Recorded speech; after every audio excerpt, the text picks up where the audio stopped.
की समरी लेके आया हूँ। दोस्तों, हम जब भी स्टॉक इन्वेस्टिंग की बात करते हैं तो सबसे पहला एक ही नाम उभर के आता है, वो होता है वॉरेन बफे का। और जब हम वॉरेन बफे की बात करते हैं तो हम उनके इन्वेस्टिंग सीक्रेट्स को जानने की कोशिश करते हैं, लेकिन हमें अक्सर वही घिसी पिटी बातें सुननी मिलती है, वही पुराने इन्वेस्टिंग कोट्स जिसकी गहराई को आधे लोग समझ ही नहीं पाते।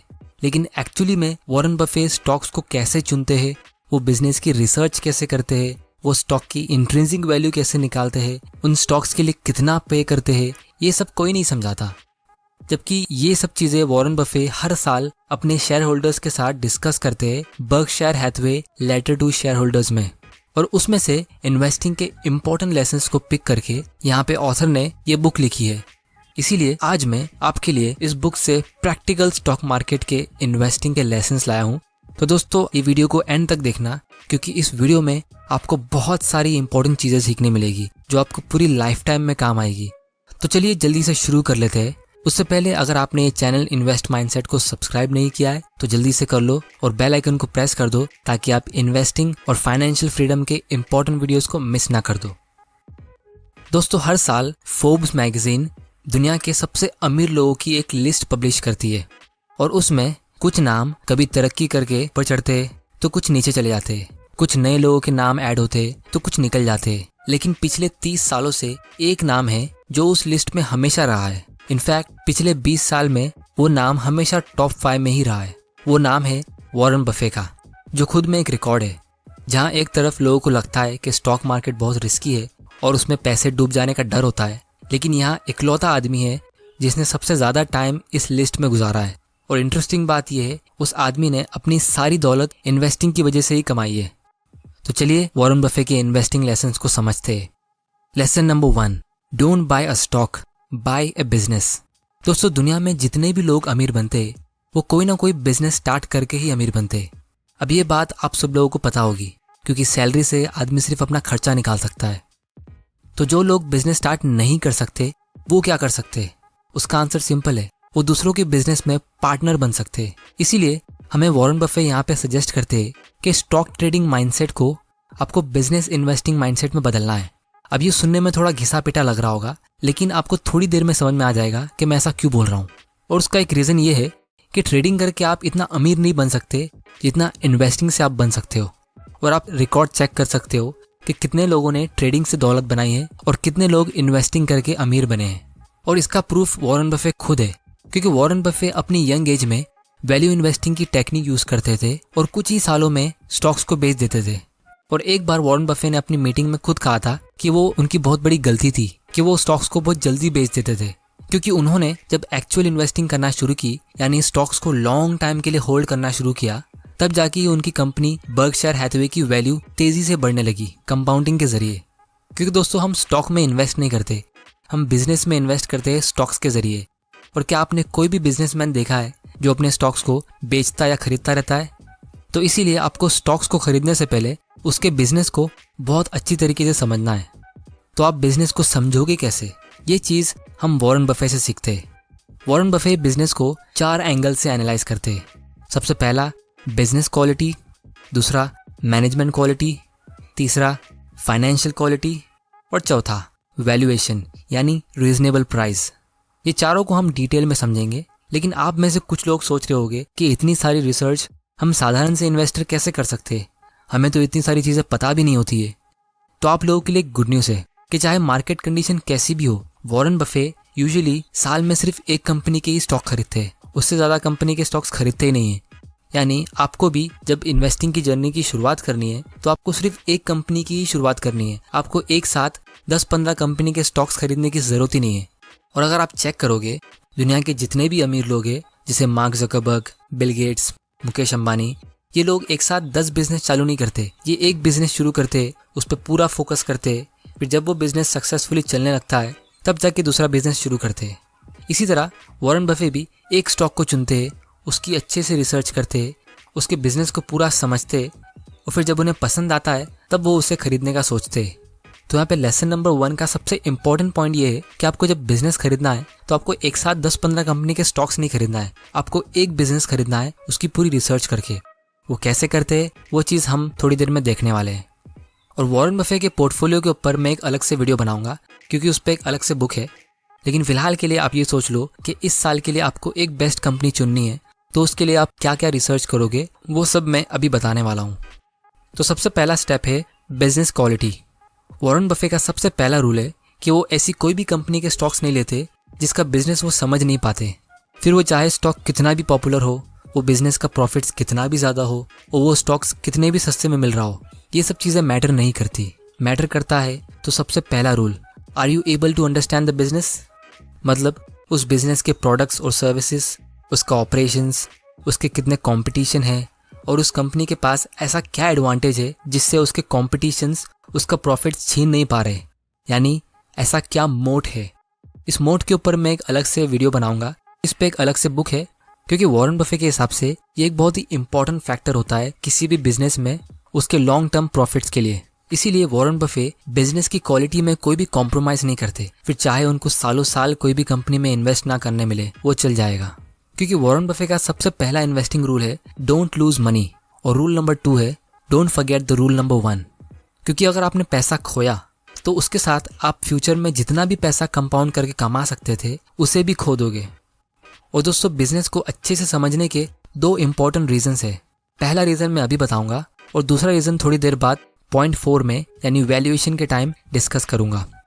तो पहला रीजन ये है कि उनको पता लगाना होता है कि क्या उस कंपनी का आने वाले 10 या 20 साल का सेल्स और प्रॉफिट वो सही तरीके से गैस कर सकते हैं, तो उसे एक अच्छी कंपनी मानेंगे। अगर नहीं कर सकते तो वो चुपचाप उस कंपनी के बारे में सोचना बंद कर देते और दूसरी कंपनी ढूंढना शुरू कर देते। और इसीलिए वॉरेन बफे ने 2015 तक कोई भी टेक्नोलॉजी सेक्टर की कंपनी में इन्वेस्ट किया ही नहीं था, जिसकी वजह से जब 2001 में टेक कंपनीज की वजह से मार्केट क्रैश हुआ था तो उनको उससे कुछ फर्क ही नहीं पड़ा था, उनको कुछ लॉस ही नहीं हुआ था। क्योंकि जो लोग 2000 में टेक कंपनीज में महंगे प्राइस पे स्टॉक्स खरीद रहे थे, उनको खुद को पता नहीं था कि वो बिजनेस कैसे काम करते हैं, वो बिजनेस प्रॉफिट्स कैसे कमाने वाले।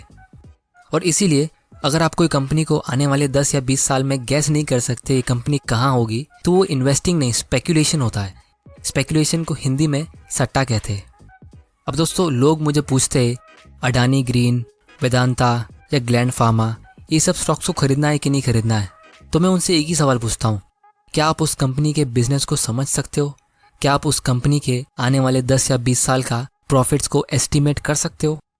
दोस्तों, ऐसी कंपनी चुनने से अच्छा आप ऐसी कंपनी चुनो जिसके प्रोडक्ट को आप पहले से यूज़ करते हो। जैसे मैरिको इंडस्ट्रीज का पैराशूट ऑयल आप बचपन से यूज़ करते हो, पीडीलाइट इंडस्ट्रीज का फेविकॉल जिसका कोई कंपटीशन ही नहीं है, उसके बारे में रिसर्च करो। या फिर ब्रिटानिया इंडस्ट्रीज की बिस्किट्स हम बचपन से खा रहे हैं, इसके बारे में रिसर्च करना शुरू करो। क्योंकि आप इन कंपनीज के आने वाले 10 या 20 साल तक प्रॉफिट्स को इजीली गैस कर सकते हो। आपको पता है ये कंपनी शायद इतनी आसानी से बंद होगी भी नहीं। और अगर आप चेक करोगे, वॉरेन बफे के पोर्टफोलियो में कोई स्पेसएक्स या नासा जैसी कंपनी नहीं है। उनके पोर्टफोलियो में एकदम सिंपल कंपनीज है, जैसे Coca Cola, Apple, American express, क्योंकि वो इन बिजनेस को अच्छे से समझ सकते हैं। दूसरा पॉइंट है मैनेजमेंट क्वालिटी। ये इसलिए चेक करते हैं क्योंकि अगर बिजनेस कितना भी प्रॉफिटेबल हो, अगर मैनेजमेंट आपसे कुछ छुपा रहा है, चीटिंग या फ्रॉड कर रहा है, अगर वो कंपनी कोई भी फ्रॉड केस में पकड़ी जाती है, तो चांसेस है कि आपका पूरा पैसा डूब सकता है। इसीलिए आपको कंपनी के टॉप मैनेजमेंट जैसे सीईओ, डायरेक्टर्स का रिकॉर्ड चेक करना चाहिए। और वॉरेन बफे यही करते हैं। इनफैक्ट वॉरेन बफे चेक करते हैं कि कंपनी के टॉप मैनेजमेंट का थिंकिंग प्रोसेस क्या है। क्या वो अपने शेयर होल्डर्स के साथ सारी इन्फॉर्मेशन शेयर करते हैं? वो अपने शेयर होल्डर्स के साथ कैसे बात करते हैं? क्या मैनेजमेंट अपनी खुद की गलतियां मानता है? जैसे कोई नया प्रोडक्ट लॉन्च किया हो और वो फेल हो गया, तो क्या वो मार्केट को ब्लेम करता है या खुद को? दोस्तों, ये एक बहुत ही इंपॉर्टेंट पॉइंट है वॉरेन बफे के हिसाब से, क्योंकि अगर मैनेजमेंट अपनी गलती पब्लिकली कबूल लेता है तो चांसेस है कि वो उसे ठीक भी करेगा। इसीलिए वॉरेन बफे के हिसाब से मैनेजमेंट को ट्रांसपेरेंट होना बहुत ज़रूरी है। सो बेसिकली वॉरेन बफे का मैनेजमेंट क्वालिटी को लेके एक सिंपल पॉइंट है, you can't make a good deal with a bad person. यानी आप किसी बुरे इंसान के साथ अच्छी डील नहीं कर सकते। अगर मैनेजमेंट बुरा है तो कहीं ना कहीं चोरी करके भागने की ही सोचेगा। तीसरा पॉइंट है फाइनेंशियल क्वालिटी। दोस्तों, इसमें वॉरेन बफे 4 चीज़ें देखते हैं। सबसे पहला, जिसका डेट टू इक्विटी रेशियो कम हो, या फिर डेट यानी कर्जा हो ही नहीं, क्योंकि जब कंपनी डेट फ्री होती है तो वो बंद होती ही नहीं है। फाइनेंशियल क्वालिटी में दूसरा पॉइंट है हाई रिटर्न ऑन इक्विटी, मतलब अपने शेयर होल्डर के लिए 1 रुपए के ऊपर कंपनी कितना % प्रॉफिट कमा रही है हर साल। जैसे वॉरेन बफे अक्सर 20% रिटर्न ऑन इक्विटी के ऊपर की ही कंपनीज चुनते हैं। अब आपको रिटर्न ऑन इक्विटी ये ROE का कॉन्सेप्ट नहीं पता तो मैं इस पर जल्दी एक वीडियो बनाने वाला हूँ, क्योंकि ये इन्वेस्टिंग के लिए बहुत ही इंपॉर्टेंट कॉन्सेप्ट है। तीसरी चीज़ है हाई प्रॉफिट मार्जिन। कंपनी का प्रॉफिट मार्जिन ज़्यादा होना चाहिए। ये भी एक इम्पॉर्टेंट फैक्टर है अच्छे बिजनेस को ढूंढने के लिए, क्योंकि जो कंपनीज का प्रॉफिट मार्जिन कम होता है उससे हमें ये इंडिकेशन मिलता है कि वो कंपनी प्राइस को लेके कम्पीट कर रही है और वो कंपनी कोई ऐसा प्रोडक्ट बेच रही है जिससे वो कंपटीशन से हट नहीं पा रही है। चौथा पॉइंट है कंपनीज को अपने प्रॉफिट्स डिविडेंड्स के थ्रू पे करना चाहिए, और अगर कंपनीज डिविडेंड पे नहीं करती तो उस रिटेन किए हुए प्रॉफिट से कंपनी का शेयर प्राइस बढ़ना चाहिए, क्योंकि प्रॉफिट्स शेयर होल्डर्स का हक होता है। और अगर उनको प्रॉफिट्स डिविडेंड्स के थ्रू नहीं मिल रहा तो वो एटलीस्ट स्टॉक प्राइस को बढ़ा के शेयर होल्डर्स का फायदा कर सकता है। लेकिन अगर स्टॉक प्राइस भी नहीं बढ़ रहा है और वो कंपनी उस कैश को प्रॉपरली यूज नहीं कर रही है तो फिर उस प्रॉफिट्स को कमाने का कुछ मतलब ही नहीं हुआ, क्योंकि वो आप तक तो पहुंचा ही नहीं। चौथा पॉइंट है रीजनेबल प्राइस, क्योंकि पहले की 3 क्वालिटीज जो मैंने डिस्कस की है वैसी तो बहुत सारी कंपनीज मार्केट में ऑलरेडी है, लेकिन वॉरेन बफे उनमें इन्वेस्ट नहीं करते क्योंकि वो सब काफ़ी महंगी होती है। और दोस्तों अगर आप अच्छी कंपनी को बहुत ज़्यादा प्राइस पे खरीद लेते हो तो भी आपका लॉस होने का चांसेस होता है, या फिर आपको प्रॉफिट्स कम मिलेगा। दोस्तों ये मिस्टेक अक्सर न्यू इन्वेस्टर्स करते, वो अच्छी कंपनी चुन लेते लेकिन उसके लिए बहुत ज़्यादा प्राइस पे करते। और अगर आपको ये जानना है कि स्टॉक्स को बहुत महंगे प्राइस पे खरीदने से क्या प्रॉब्लम होती है तो आप यहाँ क्लिक करके बेंजामिन ग्राहम की सिक्योरिटी एनालिसिस की बुक समरी देख सकते हो, जिसमें मैंने डिस्कस किया है कि अगर आप कोई भी स्टॉक को ज़्यादा प्राइस पे खरीदते हो तो उससे क्या प्रॉब्लम हो सकती है। तो दोस्तों वॉरेन बफे वैल्यूएशन करते कैसे है? उसका आंसर काफ़ी सिंपल है। वो पूरी कंपनी का इंट्रिंसिक वैल्यू निकालते हैं, यानी उनके हिसाब से उस पूरी कंपनी की कितनी वैल्यू होगी वो पता लगाते हैं। और ये वैल्यू हमेशा एक एस्टीमेट होता है, यानी एक अंदाज़ा, क्योंकि आप कोई भी कंपनी का एक्चुअल वैल्यू एग्जैक्टली पता नहीं लगा सकते। ये हमेशा एक अंदाज़ा ही होता है। जैसे अगर आपको किसी को बताना हो कि कोई इंसान मोटा है तो आप अंदाजे से कह सकते हो कि वो 130 या 160 किलो का होगा। अब आपको यहाँ पे एग्जैक्ट पता लगाने की ज़रूरत नहीं है कि वो 147 किलो का ही था। इसी तरह वो भी स्टॉक का इंट्रिंसिक वैल्यू का एक एस्टीमेट निकालते हैं और फिर उस एस्टीमेटेड प्राइस को उस कंपनी के मार्केट प्राइस से कंपेयर करते हैं। अगर वो स्टॉक उनके एस्टीमेटेड प्राइस से सस्ता बिक रहा है तो उसे खरीदने का सोचते, अगर महंगा होता है तो वो वेट करते। तो दोस्तों आप सोच रहे होगे कि वॉरेन बफे इंट्रिंसिक वैल्यू निकालते कैसे है? दोस्तों उसका फॉर्मूला भी काफ़ी सिंपल है। आपको कंपनी की ओनर्स अर्निंग को डिस्काउंट करना है गवर्नमेंट के लॉन्ग टर्म बॉन्ड रेट से, और जो भी कंपनी की प्रेजेंट वैल्यू होगी वो कंपनी की एक्चुअल वैल्यू होगी। अब आप में से आधे लोग यहाँ बोल रहे होंगे ये ओनर्स अर्निंग क्या होता है, और बाकी के आधे लोग कहेंगे ये डिस्काउंटिंग क्या होता है, और बचे हुए लोग पूछेंगे कि गवर्नमेंट का लॉन्ग टर्म बॉन्ड रेट क्या होता है। तो दोस्तों आपको मैं बता दूं ये सारे कॉन्सेप्ट सिर्फ सुनने में डिफिकल्ट है लेकिन एक्चुअली में काफ़ी ईजी है। इसके ऊपर मैं एक डिटेल्ड वीडियो बनाने वाला हूँ, और अगर आप नॉन फाइनेंस बैकग्राउंड से भी हो तो भी आपको पूरी तरह से ये समझ में आ जाएगा, क्योंकि इन्वेस्टिंग मेरे हिसाब से सिंपल है, कॉम्प्लिकेटेड नहीं है। और जो भी कहता है कि इन्वेस्टिंग कॉम्प्लिकेटेड है तो वो हो सकता है आपको कुछ बेचने की कोशिश कर रहा है। और वॉरेन बफे ने भी एक बात कही थी कि इफ कैलकुलस और algebra was required to be a great investor I would have to go back delivering newspapers. मतलब आपको सिर्फ बेसिक मैथ्स पता होना चाहिए, प्लस माइनस मल्टीप्लाई डिवाइड, ये चीज़ अगर आपको आती है तो आपको ऑलमोस्ट इन्वेस्टिंग का वैल्यूएशन का हिस्सा आता है। आपको सिर्फ थोड़े बहुत कॉन्सेप्ट समझने हैं और बाकी का मेन हिस्सा इसमें कॉमन सेंस का होता है। तो दोस्तों वॉरेन बफे के हिसाब से अगर वो कंपनी की फ्यूचर प्रॉफिट्स को लेकर इतना श्योर है कि ये कंपनी आने वाले 10 या 20 साल में बंद नहीं होगी और उसके प्रॉफिट्स को कोई छीन नहीं सकता, यानी उसका प्रॉफिट्स हमेशा बढ़ेगा ही, तो वो उनकी कंपनी से इतना ही पैसा एक्सपेक्ट करते हैं जितना वो एक सेफ गवर्नमेंट बॉन्ड से एक्सपेक्ट करते हैं, जैसे इंडिया में फिलहाल 6% के आसपास का मिलता है। और वो यहाँ पे कोई रिस्क के लिए एक्स्ट्रा रिटर्न एक्सपेक्ट नहीं करते, क्योंकि वॉरेन बफे के हिसाब से आप कंपनी में इन्वेस्ट करने के लिए उसके रिस्क को परसेंटेज के थ्रू एक्सपेक्ट नहीं कर सकते। इसीलिए याद करो पॉइंट नंबर 1 में मैंने कहा था कि वो ऐसे बिजनेस में ही इन्वेस्ट करते हैं जिसमें वो बहुत ज़्यादा श्योर होते हैं कि उसका प्रॉफिट्स आने वाले 10 या 20 साल तक बढ़ेगा या एटलीस्ट कम नहीं होगा। इसीलिए वॉरेन बफे यहाँ पे कोई भी रिस्क प्रीमियम ऐड नहीं करते। अब दोस्तों यहाँ पे एक रियल एग्जाम्पल लेते हैं। वॉरेन बफे के करियर में उन्होंने एक कंपनी बहुत सस्ते प्राइस में ली थी जो उनकी लाइफ की बहुत अच्छी डील थी, द वॉशिंगटन पोस्ट कंपनी। ये कंपनी का ओनर्स अर्निंग 1973 में 10.4 मिलियन का था और वो टाइम पे यूएस गवर्नमेंट का लॉन्ग टर्म बॉन्ड रेट 6.8% का रिटर्न दे रहा था। तो इस हिसाब से कंपनी की एक्चुअल वैल्यू हुई 150 मिलियन। इसका सिंपल मैथ ये है कि आप 10.4 को 0.068 से डिवाइड करो, जो होता है लगभग 152 मिलियन। लेकिन दोस्तों कंपनी वो टाइम पे मार्केट में सिर्फ 80 मिलियन में बिक रही थी, यानी वॉरेन बफे को इस कंपनी में 45% का मार्जिन ऑफ सेफ्टी मिला। और इनफैक्ट वॉरेन बफे के हिसाब से वो कंपनी की एक्चुअल वैल्यू होनी चाहिए थी $400 या $500, क्योंकि वो टाइम पे इंटरनेट नहीं था और वो एक न्यूज़पेपर कंपनी थी जिसकी बहुत सारी सिटीज में मोनोपोली थी, जो वॉरेन बफे के हिसाब से एक पावरफुल मोट होता है। तो दोस्तों इसी के साथ मैं शेयर करता हूँ इस बुक का 5th और सबसे इम्पोर्टेंट लेसन, वॉरेन बफे के 5 इन्वेस्टिंग प्रिंसिपल्स। सबसे पहला, ignore the market, be a business analyst not a market analyst.